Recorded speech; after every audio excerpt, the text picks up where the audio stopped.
Lectura del libro escrito por Fritz Perls titulado Yo, hambre y agresión, capítulo 12 de la segunda parte, el complejo de megalomanía proscrito. Como los diversos ciclos de proyección e introyección en el carácter paranoide se dan simultáneamente, hay que aislarlos con el fin de analizarlos. Uno de estos ciclos merece un interés especial. Está presente en todo paranoide y bajo una forma más moderada lo encontramos con frecuencia en la vida cotidiana. Un nombre apropiado para este ciclo sería complejo de megalomanía-proscrito, o para emplear palabras más familiares, complejo de superioridad-inferioridad. Una mitad de él, el complejo de inferioridad, ha llegado a ser el favorito público número uno. Mientras a Adler, el padre del sentimiento de inferioridad, sostiene que su origen es un trauma infantil basado en alguna inferioridad somática, W. Reich ve en él un síntoma de impotencia sexual. Sin embargo, los dos pasan por alto el hecho de que los sentimientos de inferioridad se presentan en situaciones en que las personas arrogantes, etc., no logran mantener su pose de superioridad. Pretendo en este capítulo describir una relación peculiar entre el sentimiento de inferioridad y una evaluación especial derivada de la evaluación de las heces. Aquellos casos que sufren más duramente sentimientos de inferioridad se experimentan a sí mismos como proscritos, como no aceptados por el resto del mundo. En otras ocasiones, manifiestan arrogancia, fantasías megalomaníacas, con frecuencia ocultas en sus sueños diurnos, en los que son reyes, líderes, los mejores jugadores de cricket, etc., y por ello con una autorización para mirar por encima del hombro a los demás. En la auténtica paranoia, estas fantasías se convierten en convicciones. Ya hemos tratado una raíz de esas fantasías, las proyecciones que transforman la admiración en un deseo obsesivo de ser admirado. Aunque no se pueden satisfacer estos deseos, la realización imaginada del deseo manifiesta un fin y ganancia narcisista, en concreto, ser mejor, más fuerte o más hermoso que los demás, o al menos que el competidor. Por estar en la cumbre, el soñador despierto puede despreciar y desaprobar al mundo, puede mirar por encima del hombro a sus semejantes. Un muchacho soñó que su padre, una personalidad muy impresionante, era un pequeño enano. Prosigue el círculo vicioso. Cuanto más alto estés, más fuerte es la caída. El desprecio se proyecta en los demás y el soñador despierto se siente despreciado, rechazado. Un proscrito pronto introyecta al que desprecia y trata a los demás como proscritos. La retroflexión es una complicación de este círculo digna de mencionarse. En algunos casos, los periodos de megalomanía y proscrito coinciden. El carácter del paranoico se ve entonces dividido en dos. Retroflexiona su desprecio y se desprecia a sí mismo por características o acciones. Él es el que desprecia y es despreciado al mismo tiempo. Cuanto mayor es su dificultad para aceptar su propio ser, mayor es el impulso a justificarse exigiendo lo imposible de sí mismo y de su medio ambiente. Durante el periodo de proyección, imagina que se le imponen continuamente exigencias. Una de mis pacientes no podía soportar una hora vacía en su vida. Tenía que rellenar su horario, lo mismo que rellenaba su estómago, pero en cuanto hacía sus citas se convertía en una exigencia para ella, un deber que le preocupaba mortalmente. Con frecuencia encontramos dificultad en aceptar cumplidos, afecto, regalos, etc. En sus periodos de proscripción, la incapacidad de esas personas para aceptar señales de amor es proyectada y se sienten incapaces, indignos y nada puede convencerlos de lo contrario. Cuando se retroflexiona esto, no puede aceptarse como en realidad son. no les gusta su propio olor, no pueden soportar verse, etc. El complejo de megalomanía proscrito difiere del fenómeno más amplio de pseudometabolismo por estar cargado de evaluaciones que son más o menos idénticas a la visión común referente a las heces.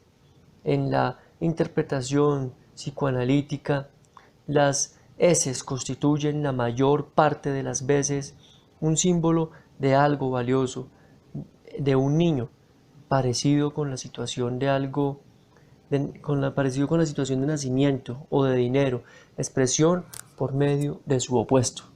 Estas interpretaciones tal vez sean correctas para la situación del niño pequeño. En esa época la madre y el hijo consideran con frecuencia las heces como un regalo, pero pronto, durante el entrenamiento de limpieza, el niño aprende a despreciarlas y a introyectar la repugnancia que el medio ambiente despliega hacia ellas. Para el adulto de nuestra época, las heces tienen el sentido no ambiguo, simbólico de algo asqueroso, repugnante, intolerable, algo que no debería existir en absoluto. Eres una mierda, es un insulto muy grave. Este significado simbólico de algo sucio, repugnante, intolerable, es la base del sentimiento de proscrito o de inferioridad. En el periodo de introyección de identificaciones de las heces, el carácter paranoide se siente basura. En los momentos de proyección, de alienación, se siente superior y considera al mundo basura. Un recordatorio del origen fecal de las introyecciones es el mal sucio, gusto que los caracteres paranoicos sienten con frecuencia en su boca y están muy dispuestos a considerar muchas cosas y acciones de mal gusto. Podría presentarse realmente mal olor en la boca, ya que según mis observaciones, todo carácter paranoide manifiesta alteraciones en las funciones de alimentación. En el caso de una neurosis de estómago, siempre se puede esperar la presencia de rasgos paranoides concomitantes. Cuando, durante el análisis, un carácter paranoide comienza a enfrentarse a las proyecciones como partes despreciadas de su propia personalidad, experimenta repugnancia y un fuerte impulso a vomitar.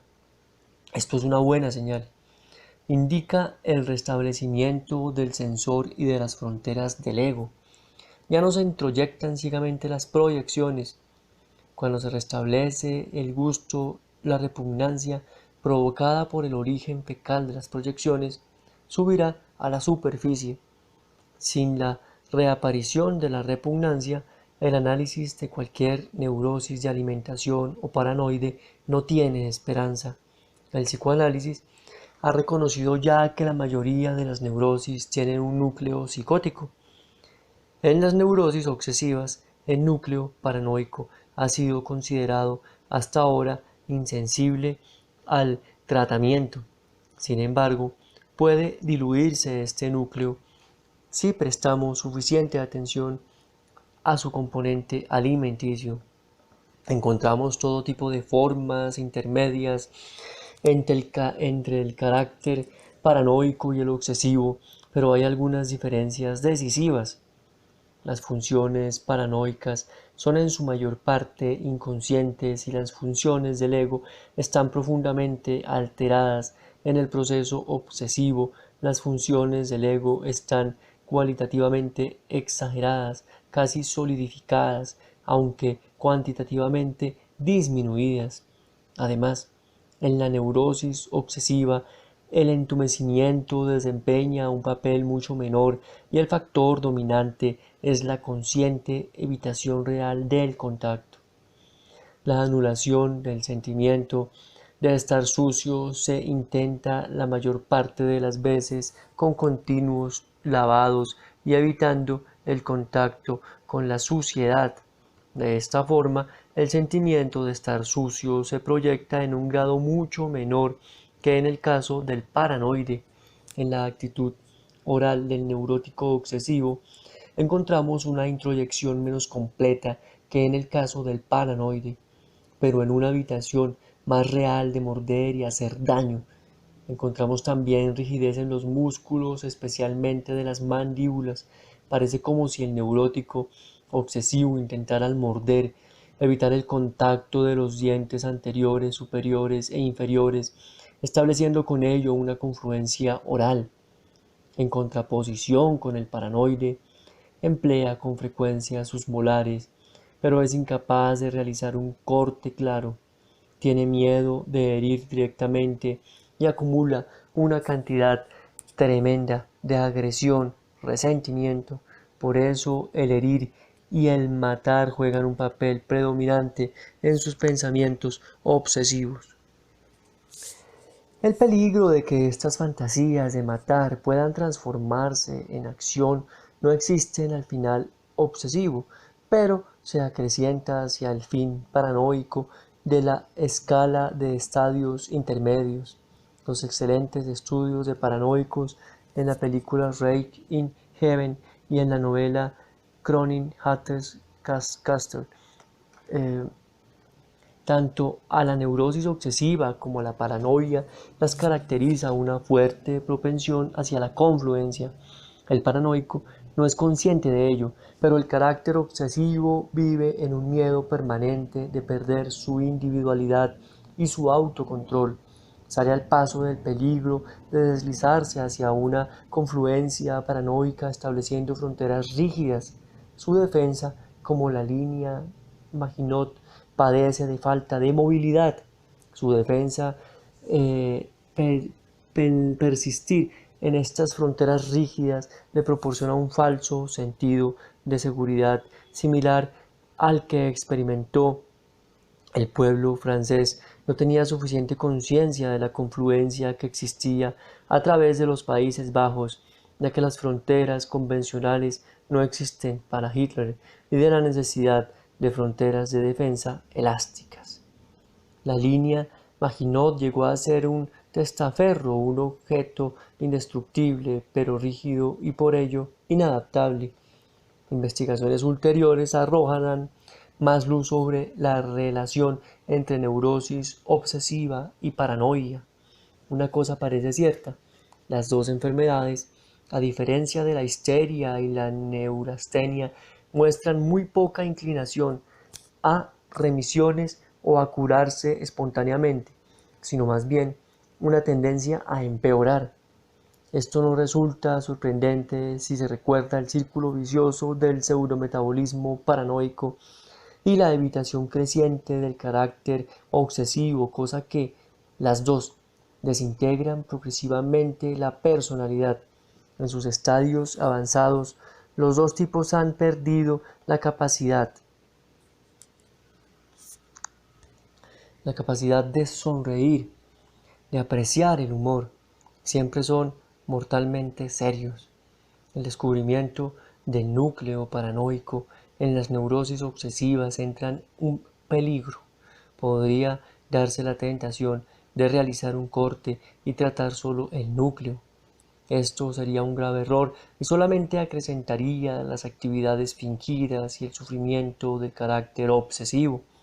Por ello, se ha de afilar la agresividad embotada.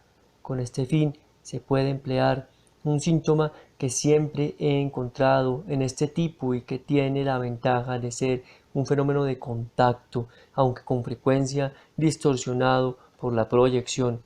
Al carácter obsesivo le gusta herir y poner en situaciones embarazosas a las personas burlándose de ellas, una actitud que a veces se oculta inteligentemente, por ejemplo haciendo que las personas se sientan estúpidas, impotentes o confundidas, pero que en el primer estadio se expresa en una forma muy primitiva. Un joven bastante inteligente preguntaba a su padre, que tenía título universitario, preguntas tontas como: papá, tú eres muy listo y estoy seguro de que me puedes decir cuánto es 3 por 4. Sin embargo, cuando los caracteres obsesivos proyectan su burla, ni siquiera sacan placer de ello, sino que viven en un miedo permanente y bajo la ilusión de ser burlados. El tratamiento de la neurosis obsesiva debe impedir la extensión ulterior de la evitación de agresividad y provocar su expresión directa. Una vez que se logra esto, el tratamiento coincide con el del carácter paranoico, en el que tenemos que detener el progreso vicioso del círculo introyección-proyección y revertir el desarrollo establecido, el funcionamiento sano del ego. No importa dónde se interrumpa por primera vez el círculo vicioso, con tal de que se actúe holísticamente, se conserve su estructura en la mente y se preste completa y total atención a los tres puntos esenciales. Primero, la completa destrucción y paradeo del alimento físico y mental como preparación para su asimilación. Ha de darse atención especial a desenterrar la repugnancia reprimida y la masticación de las introyecciones. Segundo, la sensación de la función de la defecación y el desarrollo de la capacidad para soportar turbación y vergüenza. Aprender a reconocer y asimilar las proyecciones. Tercero, la anulación de retroflexiones. Ya hemos tratado todos los puntos de la descripción propuesta, excepto en cuanto en la capacidad para soportar turbación y vergüenza, que requiere un poco más de atención.